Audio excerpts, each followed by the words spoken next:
আমার প্রতিবাদটা হচ্ছে ভারতীয় মিডিয়ার বিরুদ্ধে। ভারতীয় মিডিয়া গত 5ই আগস্ট শেখ হাসিনা সরকারের পতনের পর প্রতিনিয়ত বাংলাদেশের সংখ্যালঘু জনগোষ্ঠীকে নিয়ে তারা এক ধরনের মিথ্যা সংবাদ প্রচার করে যাচ্ছে। গত 5ই আগস্টের পরে যেটা হয়েছে সেটা ছিল রাজনৈতিক সহিংসতা। সেই রাজনৈতিক সহিংসতাকে ভারতীয় মিডিয়া সাম্প্রদায়িক সহিংসতার প্রলেপ লাগিয়ে প্রতিনিয়ত তারা এটা প্রচার করছে। এই সাম্প্রদায়িক সহিংসতামূলক সংবাদ প্রচার করে এরকমভাবে প্রচার করে তারা বাংলাদেশের সংখ্যালঘু জনগোষ্ঠী, পক্ষান্তরে ভারতের সংখ্যালঘু জনগোষ্ঠী উভয়কে তারা একটা হুমকির সম্মুখীন দাঁড় করিয়ে দিচ্ছে। আমার প্রতিবাদ হচ্ছে, বাংলাদেশে হয়েছে সহিংসতা, যেটা হয়েছে অগ্নিসংযোগ, বাড়িঘর ভাঙচুর, সেটা ছিল রাজনৈতিক। সেই রাজনৈতিক সহিংসতাকে তারা সাম্প্রদায়িক সহিংসতার প্রলাপ লাগিয়ে তারা প্রচার করছে। এতে করে বাংলাদেশের ভাবমূর্তি ভারত সহ সমগ্র বিশ্বে প্রতিপন্ন হচ্ছে। তাই তাদের কাছে আমার অনুরোধ, আপনারা এরকম মিথ্যা সংবাদ প্রচার করবেন না। আমি সংখ্যালঘু জনগোষ্ঠীর একজন সদস্য হিসেবে বলতে চাই, আমরা এখানে কোনো রকমের সাম্প্রদায়িক সহিংসতার শিকার হচ্ছি না এবং সাম্প্রদায়িক সহিংসতার শিকার হচ্ছি না।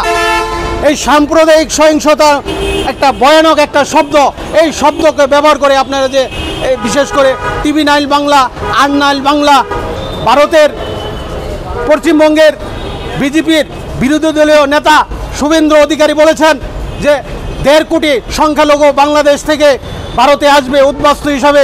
আপনি বলুন, সহিংসতার পরে আজকে 6 থেকে 7 দিন চলে কতজন উদ্বাস্তু হয়ে বাংলাদেশ থেকে ভারতে গিয়েছে?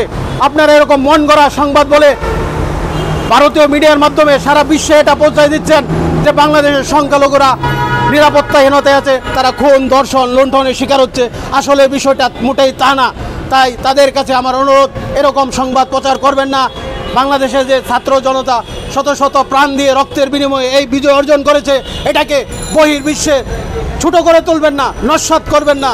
আপনারা এরকম সংবাদ প্রচার করে আমরা যারা সংখ্যালঘু সম্প্রদায়ের আছি তারা বিভিন্ন প্রশ্নের সম্মুখীন হচ্ছি। আমাদের যারা বন্ধুবান্ধব আছে তারা বলতেছে, কী ব্যাপার, তোদের কি কোনো সমস্যা হয়েছিল? না, আমাদের এলাকায় হয় নাই, অমুক এলাকায় হয় নাই, তমুক এলাকায় হয় নাই। 5 থেকে 6 তারিখে যেটা হয়েছে সেটা ছিল রাজনৈতিক। সেখানে শুধু হিন্দুদের বাড়িঘর ভাঙচুর হয়েছে তা না, সেখানে হিন্দু মুসলিম উভয় সম্প্রদায়ের যারা শেখ হাসিনা সরকারের সুবিধাবাদী ছিল, যারা মানুষের ওপর জুলুম অত্যাচার করেছে, জায়গা জমি জগলদল করেছে, দুর্নীতিগ্রস্ত ছিল, তাদের ওপর হয়েছে। এটা কোনো নির্দিষ্ট একটা সম্প্রদায়কে লক্ষ্য করে এটা করা হয় নাই। তাই আপনারা এরকম রাজনৈতিক সহিংসতা সংবাদকে রাজনৈতিক সহিংসতা হিসেবে প্রচার করুন, এটাকে সাম্প্রদায়িক তকমা দিয়ে প্রচার করবেন না।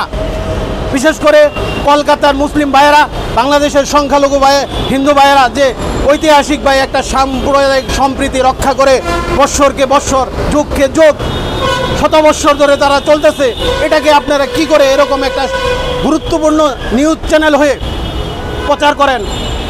TV9 বাংলা, RTV, আর বাংলা, এগুলো ভারতের কলকাতা ভিত্তিক মোটামুটি অনেক বড় রকমের চ্যানেল।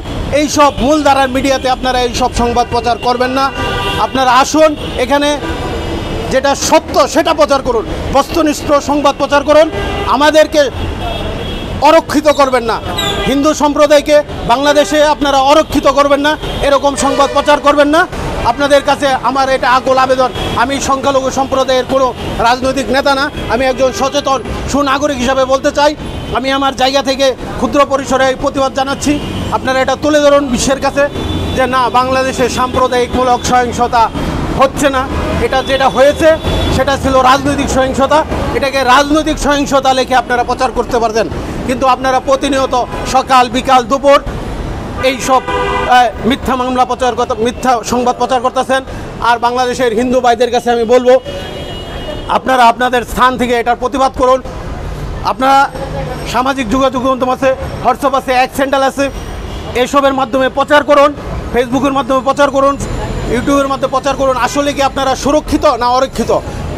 ভারতীয় সংবাদ মাধ্যম যে মিথ্যা সংবাদ প্রচার করে, আমি আমার হিন্দু ভাই বোনদের উদ্দেশ্যে বলছি, আপনারা এটার প্রতিবাদ করুন। আমি যেমন প্রতিবাদ করতেছি, আপনারাও প্রতিবাদ করুন।